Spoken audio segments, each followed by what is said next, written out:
Magandang araw po sa inyong lahat mga kababayan at welcome back dito po sa PNR at ito nga mga kababayan, nasa thumbnail po natin na PBBM umamin na, OMG OBP kudita na. Yan mga kababayan, nagtatanong po kung kudita na ba dahil po sa mga nangyayari ngayon no, sa ating gobyerno. Yan, napatanong tuloy kung kudita na ba.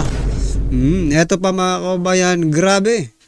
Katunying napaamin si President Marcos. Ano kaya ito? So yan mga kababayan, patungkol po riyan ang ating alamin at bibigyan ng komento ngayong araw na ito. Dahil nga po riyan, ito i-share po natin isang video, no, na kung saan magto-throwback po tayo dito po sa interview ni Katunying dito po kay President Bongbong Marcos Jr. Ang tanong po ni Katunying mga kababayan, ano daw yung kanyang naging kumbaga utang na loob sa kay Pangulong Duterte, no? At mamaya alamin po natin kung ano ba talagang naging utang na loob. Mismong si President Bongbong Marcos Jr. po ang sumagot niyan. Okay, mamaya bigyan po natin ng reaction niyan. At eto pa mga kababayan, nako, eto si Chief Presidential Legal Counsel Juan Ponce Enrile. Nako mga kababayan, may nakakagimbala na statement, no, pahayag. Dahil nga po sa mga nangyayari ngayon sa ating bansa, 'di ba? Dahil dito sa iringan sa politika, no? Eto si Juan Ponce Enrile mga kababayan, no? Ito na siguro ang pinakamatandang nabubuhay na politiko sa ating bansa. Okay, meron po siyang hindi ito huling habilin Sinabi ko lang na pinakamatanda pero hindi po ito huling habilin ni Enrile. Ito po ay na kanyang naging pahayag dahil nga po dito sa sa mga nangyayari sa ating bansa. Okay? Bigyan po natin ng reaction 'yan maya-maya lang mga kababayan at ito pa. Pag-usapan din po natin. Throwback din tayo in relation to our topic, no, itong mga nangyayari ngayon, no, eto siguro may ipapakita kong video mamaya, no, kasi yung sugat ni Vice President Sara Duterte sa liig niya, no, meron palang naging balitang na yung UNTV may balita palang inilabas patungkol diyan. So maybe this is one, no, of the reasons, no? Maliban po siguro ko napuno na lang yung salop nung ikunulong or yung i-detain nila yung Chief of Staff ni Vice President Sara Duterte. But maybe this video mamaya ipapakita ko sa inyo mga kababayan. This is one of the reasons, no? Kung bakit hindi na talaga nakapagtiis si Vice President Sara Duterte at nakapagsalita na nga ng hindi maganda sa ating administrasyon. Eto mga kababayan, simulan na po natin dito po kay Katunying at Katunying at President Bongbong Marcos Jr. Pakinggan po natin at bigyan natin ng komento to. Isang tanong, pasensya na kayo, kailangan ko itanong to.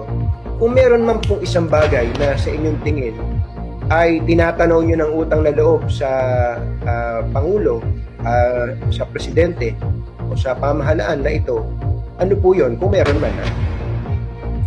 Well, yung kanyang sa personal o sa politika? So yan mga kababayan, sabi ni President Bongbong Marcos Jr., sa personal o sa politika. Meaning mga kababayan, personally, natulungan siya and politically, natulungan din po siya ni President Duterte. No? Parang ganun, di ba? Kasi hindi naman siya magtatanong kung personal o sa politika kung walang naitulong sa kanya. Di ba?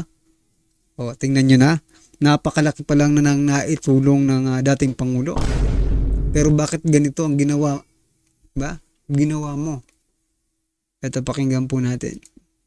Personal po, personal. Ay, siyempre, pinakamalaking ginawa niya para sa amin, yung paglibing ng aking ama sa libingan ng mga bayani. Yun ang pinaka-importante para sa amin, para sa pamilyang Marcos, siyempre, at matagal na namin pinaglaban yan At ngayon pa lang, kahit na yung ibang presidente na nakaraan, kahit sa tinuturing nga namin kaibigan, at sinasabi gusto nilang gawin o nagpapayag sila. Si President Duterte lang talagang ang nanindigan dun sa kanyang unang salita. So yan mga kababayan, mga kaibigan pa nila ang mga naging dating presidente. But still, hindi nagawa yung nagawa ni dating Pangulong Duterte sa pamilya nila.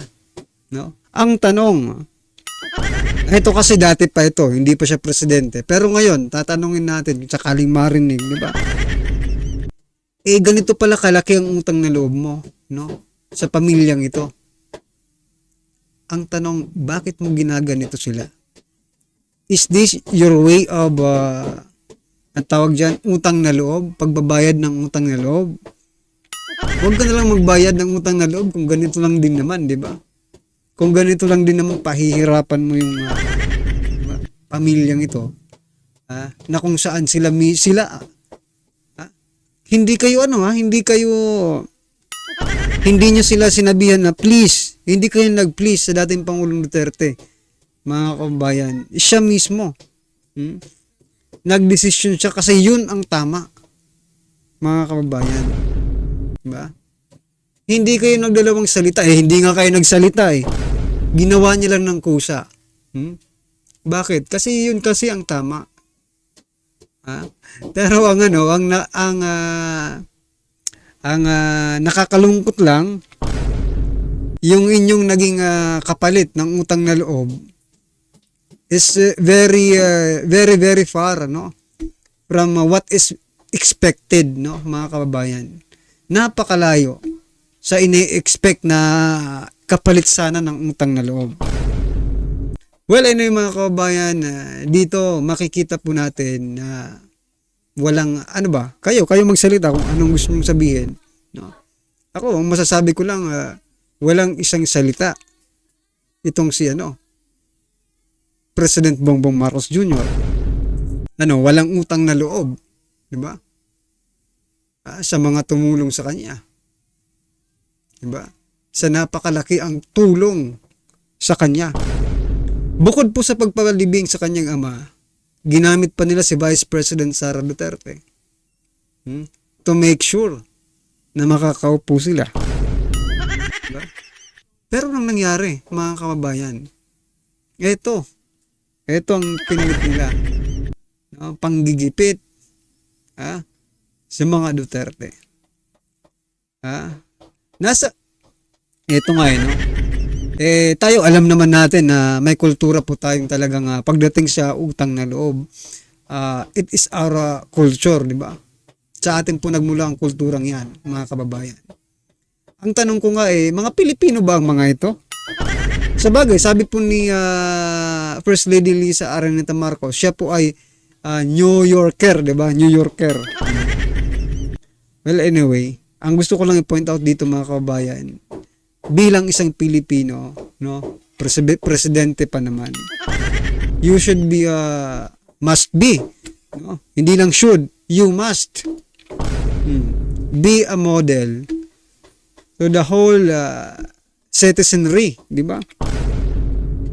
Kaso ang nangyayari ngayon, mga kababayan, pero parang tinuturuan mo pa ang mga Pilipino na di ba, magtrahidor. Well, anyway, mga kababayan, kanya-kanya ang opinion lang naman yan. At dito po, yan po ang opinion natin. Ano pa po ang inyong opinion sa video ito, i-comment nyo na lang po. At eto na, dito na po tayo sa pangalawang pag-uusapan natin. I-zoom in natin, mga kababayan. Ito po si Enrile. Nako. Ito po ang naging pahayag ni Enrile, mga kababayan. Nagpahayag ng pagkabahala si Chief Presidential Legal Counsel Juan Ponce Enrile kasunod ng ilang panawagang pagbabago ng rehimen sa bansa. Nako. Sabi niya po, do we want a stable, a peaceful and society? Or do we want an anarchic, no? Social condition? What? Sabi niya, what? What daw Let us be more clear about what we want. Let us bring it out, sabi niya, into the open and debate it. and let the whole society decide. Yan naman ang mahirap, mga kababayan. No? Hindi kasi whole society, Mang Juan, no? Hindi po whole society ang nagdi-decide, no? Iilan lang pong nagdi-decide dyan sa sa kamara. Ha? Hindi pa nga nila, yung iba nga dyan, doesn't represent the representation, di ba? Yung iba, ewan ko lang kung anong nire-representa nila. Hindi naman nila naririnig yung nire-representa nila di ba? I mean, hindi naman boses ng nire-represent nila yung sinasabi nila doon sa kamara, sa House of Representatives, di ba? So, ito mga kababayan, we are a democracy. Sabi po na Juan Ponce Enrile, ni Mang Juan, we are a democracy. We just had recently elected. Tama naman. A president and a vice president under our constitution. Now, it seems, some people want a regime change. Sino kaya ito? No? Sino kaya itong gusto nang magbago? Pero tayo, gusto rin natin magbago, di ba? Kayo mga kababayan, gusto niyo na po bang magbago? Ang rehiming ito. If you want a regime change, sabi niya, why don't we wait for a national election in 2026? Ano bang may election sa 2026? But ni-research ko po yung election po sa 2026, mga kababayan, yung BARM, no? Yung BARM pool. Or sabi niya, or are we that impatient, no? Walang pasensya na. That we want to have a political power now. Siguro yun po talaga no? Hindi na po hindi na po mapigilan. Impatient bang patient yung pasensya, no? Hindi na yung pasensya ng taong bayan Hindi na mapigilan, mga kababayan. Hindi na anong tawag diyan? Hindi na maatim, no? Ang mga nangyayari sa ating bansa. Sabi niya po, let us be very careful about the matter. So much is involved. So many people are going to get hurt. The whole nation is at stake. Ito nga, mga kababayan. Kung para naman sa tama yan, the whole nation is at stake, mga kababayan. Tama po. Hindi naman ako I am not disagreeing about this. Sinasabi niyang the whole nation is at stake. Kasi ganun talaga. No? Kung patatagalin pa, no? Talagang, ngayon pa nga lang, lubog na That's why, yung ating mga kababayan, they are so eager, no? Na magkaroon na ng political change naman, no? Mabago na. Mabago na po yung gobyerno. Dahil hindi na po nila punong-puno na po yung bulsa ng mga namimigay ng ayuda. Hindi po yung inaayudahan, Yung namimigay po ng ayuda, punong-puno na po yung bulsa. Nako po. Anong masasabi niyo po dito sa sinasabi ni Mang Juan, mga kababayan, no? Dapat na ba tayong magkaroon ng bagong rehime? Ibig sabihin, mga kababayan, it's either impeach sino, di ba? The president or the vice president. Kasi pag si vice president sa harap po ang na-impeach, pag tinanggal po nila si vice president, ang magiging vice president, malamang sa malamang si Escudero, kasi siya pong pangatlo sa pinakamataas, di ba? But mga kababayan, meron po akong nabasa under the Constitution, hindi ko lang kung saang article 'yon, no? That the president has the authority to choose, no? Kasi magno-nominate ng sa Senado, magno-nominate sila ng isa. Sa Kongreso, magno-nominate din ng isa. Then pipilian po ng Pangulo kung sino ang gusto niya. So meaning, mga kababayan, sa tambaluslos po ang posibleng magwagi. Di ba? Pag si Vice President po ang nila, i-kick out, no, i-impeach, Ibig sabihin po si Tambaluslos ang very sure na magiging Vice President. Ha? Well, anyway, sana hindi sila magtagumpay kasi taong bayan, hindi rin naman yan hindi rin naman papayagan, no? So yan mga kabayan, ano pong inyong reaction dyan, i-comment nyo na lang. At eto panoorin po natin to. Ito po yung sinasabi kong sugat ni BP Sara dito. Okay? Ito yung sinasabi kong reason, no? One of the reasons why naging gigil na si Vice President. Nagpaliwanag si Vice President Sara Duterte tungkol sa isang video kung saan sinabi nito na sinubukan umano siyang i-gurger o saksakin, subalit hindi umano sila nagtagumpay. Sa isang panayang kahapon sa Vice Presidente sa Cagayan de Oro City, natanong ng media kung ano ang kanyang ibig sabihin sa nasabing video, kung saan itinuro nito ang sugat sa kanyang leeg. Hindi naman nagbigay ng partikular na pangalan si VP Sara kung sino ang tinutukoy niya sa video. Hindi naman na siguro kailangan i-interpret yun, very straightforward yun.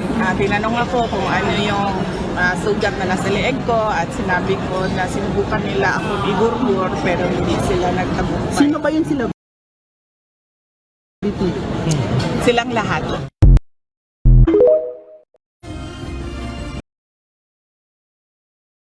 So yan mga kababayan, sino kayang sila? Sabi silang lahat. Yung silang lahat ba, yung pinangalanan niya ngayon lately, no? Yung tatlo, mga kababayan, yung sinabi niya sa kanyang habilin, no? Yung tatlo kayang yon, mga kababayan, ang may kagagawa na diyan sa sugat niya sa liig, mga karibin natin. So napuno na nga si Vice President Sara Duterte at hindi na nakapagpigil. At gaya nga po ng sinasabi ko kanina, maybe this is one of the reasons why naging ganyan ang kanyang mga statement, no? Sinasabi pa ni Escudero naman naging violente ang mga statement ni Vice President Sara Duterte. So napuno na po ang salop dahil sa pagdidetine, no, ng kamera dito sa Chief of Staff ni Vice President Sara Duterte na si Attorney Lopez. Sen mga kababayan, ano po ang inyong reaction dyan? Maybe, connected ba yan? Ano sa palagay niyo mga kababayan? Well, anyway, eto na. Eto mga kababayan, panoorin po natin at bigyan natin ng opinion to.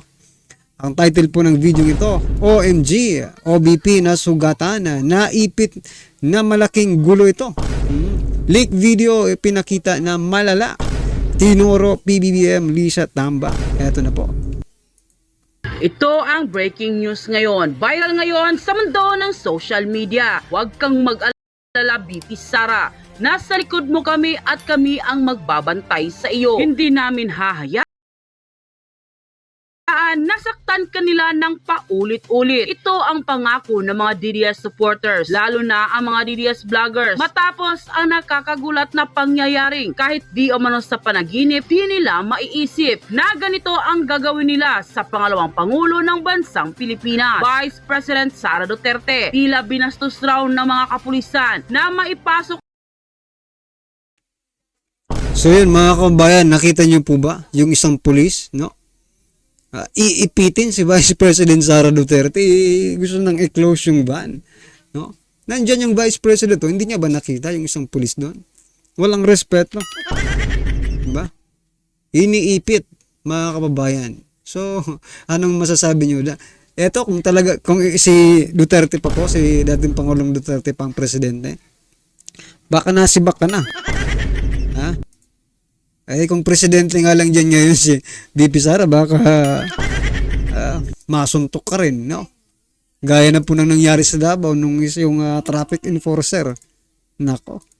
Na sa loob ng ambulansya si Attorney Zolica Lopez dahil hindi pa man naging maayos ay biglang isinara na di umano ng isang pulis ang pintuan ng ambulansya. Kahit na nandoon pa si BP Sara, kitang-kita di umano ang kawalang paggalang ng mga kapulisan sa Vice Presidente at hindi niya ito pinalagpasan.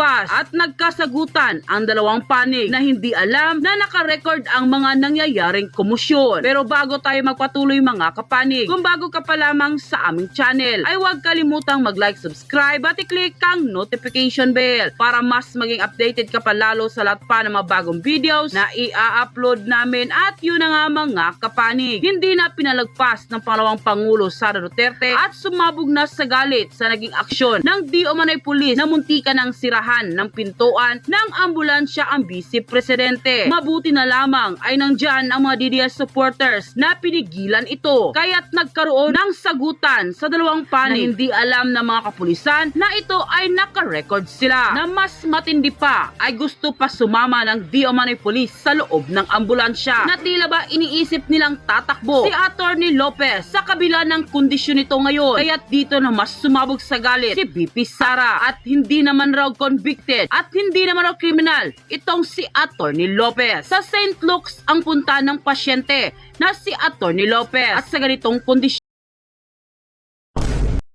So yan mga kabayan, sabi nga po no, na may nag-comment po. Nako, mga sir, ma'am, huwag niyo pong ipapadala daw, no? Sabi naman nag-comment. Huwag niyong ibibigay kay Torre, si Atty. Lopez, no?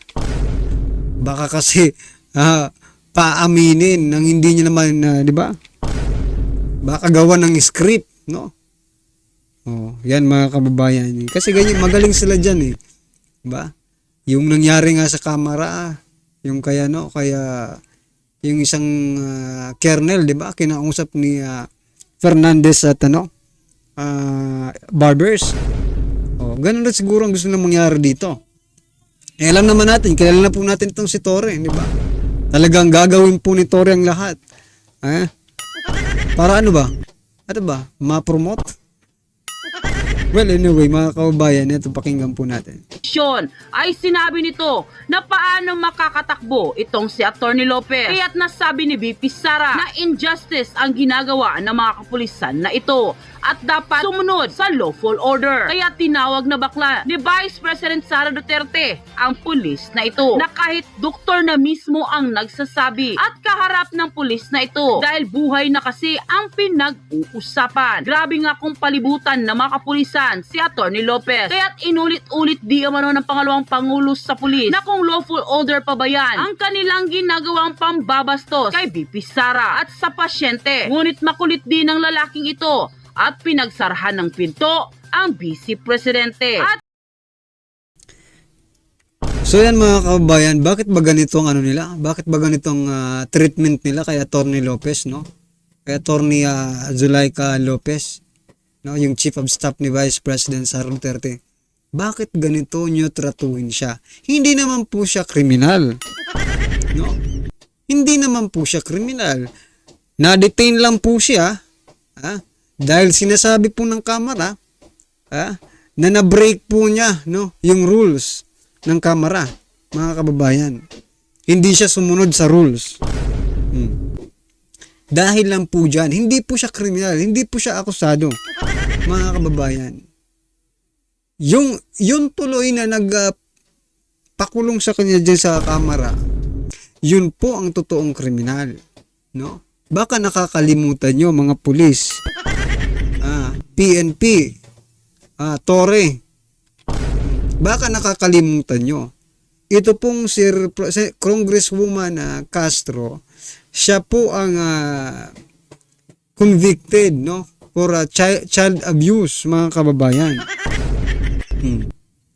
Bakit hindi tuloy siya ang gananyanin ninyo? Bakit itong si Atty. Lopez na wala namang kasalanan sa batas?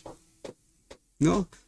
Nagkakaroon lang siya ngayon ng kasalanan because yun po ang interpretation ng kamera. Eh, alam naman po natin ang kamera, maraming nag-i-interpret ng batas dyan eh. Diba? Marami pong nag-i-interpret. If you're against, lalo na kung hindi nila nagugustuhan, no? Masakit sa tenga yung sinasabi mo. Alam niyo po kung ano po yung masakit sa tenga na sinabi ni Atty. Lopez? Yung separation of power ng Congress at ng Office of Vice President. Yun ang masakit na hindi natanggap ng mga hinayutak na to. Diba? Oh, anong masasabi niyo dyan mga kababayan? I-comment nyo lang po sa baba para at least alam po ng ating mga kababayan ang inyong opinion. Maraming salamat po.